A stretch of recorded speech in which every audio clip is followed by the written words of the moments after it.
Continuamos ahora con la secuencia clínica para explicar a grandes rasgos, para que ustedes puedan manejar una de las tantas técnicas, la secuencia de clareamiento de dientes vitales supervisados profesionalmente.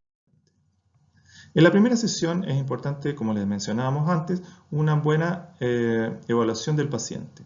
Un muy buen examen para determinar el origen de los pigmentos, las características del tejido dentario, si tiene restauraciones con desajuste, examinar muy bien sus exámenes complementarios como la radiografía para establecer cualquier alteración que nos obligaría a hacer algún tratamiento previo o no indicar el tratamiento clareador. Después de eso, un registro del color, ya les explicamos, ¿cierto?, la posibilidad de utilizar la guía Vita ordenada por valor para establecer un color de inicio, ¿ya? Eso es muy importante porque posteriormente el paciente no va a tener un parámetro de registro. Es relevante que ustedes tomen las fotografías con el paciente y eventualmente, si viene acompañado, mejor aún. También utilicen a su personal de colaboración clínica para establecer cuál es el color de inicio del tratamiento. Una vez documentado esto, generalmente se sugiere que el paciente ratifique mediante una firma el color registrado. Luego de eso vamos a tomar impresiones con cubetas de stock y alginato, ojalá de muy buena calidad, superiores e inferiores. Una vez que tengamos los modelos de trabajo, sobre todo el superior, debe eliminarse la zona palatina, debemos dejar una herradura tanto del modelo superior e inferior para poder hacer un buen manejo cuando vayamos a la estampadora, que la vamos a ver un poquito más adelante. Existen varias técnicas para generar el espacio para la colocación del material clareador, que generalmente se utiliza en la cara vestibular, tanto de los dientes superiores como inferiores, desde segundo premolar a segundo premolar. Uno es utilizar materiales de espaciamiento como este producto de fotocurado, idealmente colocado sobre la cara vestibular de los dientes, evitando abarcar la zona cervical. Una vez polimerizado todo el material, tenemos ahí, ¿cierto?, un aumento de volumen del modelo que nos permite, en el momento de hacer el estampado, quede con esa forma y pueda contener el material clareador. Pero existen otras alternativas, como por ejemplo no espaciar, lo que establece sí que la cantidad de material en la zona de contacto vestibular es bastante baja, ¿ya? Otra sugerencia siempre, independiente del tipo de espaciamiento que hagamos, es hacer las cubetas levemente cortas, respetando un margen de seguridad de la zona cervical de los dientes para disminuir el riesgo de generar o aumentar la sensibilidad.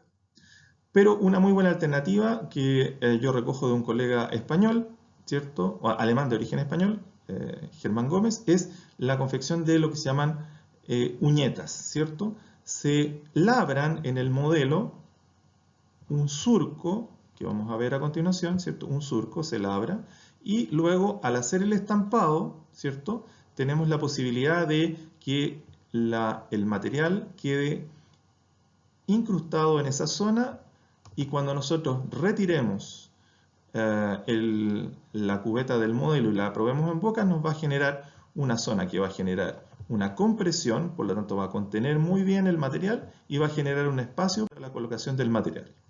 Luego de eso, llevamos el material, los modelos los llevamos a la estampadora, que es esta máquina que ustedes ven aquí, y colocamos una lámina de toxivinilacetato blando en esta superficie que está aquí, que es como una especie de bastidor. Este bastidor permite el desplazamiento en sentido vertical de este arco que, si yo lo acerco a la zona superior, aquí tenemos una zona que genera calor y va a calentar la lámina, y en la parte inferior tenemos una lámina que está cribada, que está conectada a una aspiradora que genera succión. Es decir, cuando colocamos la lámina cerca de la zona que genera calor, la lámina comienza a resplandecerse y formar una especie de gota. Cuando comienza a formarse esta gota es el momento de que nosotros bajemos este bastidor sobre el eje de la estampadora y lo llevemos a la zona sobre el modelo y cercano a la zona cribosa. Y luego activamos la aspiradora, lo que genera vacío y produce que la lámina se adoce muy bien al modelo. Luego retiramos la lámina, que es muy fácil, y procedemos a hacer el recorte. El recorte debe ser cuidadoso. evitando la generación de zonas o aristas. Estas aristas pueden ser eliminadas con un mechero clínico o también recortando con cuidado, ¿ya? Una vez recortada la cubeta, ¿cierto? Siguiendo la zona del contorno, la vamos a llevar a probar en boca y le vamos a enseñar al paciente cómo colocarla y retirarla. Es muy importante esta fase de instrucción, que se suma al hecho de la cantidad de material a aplicar. En general se recomienda aplicar en la cara vestibular de la cubeta aproximadamente el tamaño de una lenteja. No hay que aplicar gran cantidad de material. Todo el material en exceso se va a perder. Luego le enseñamos al paciente a colocársela, ¿cierto?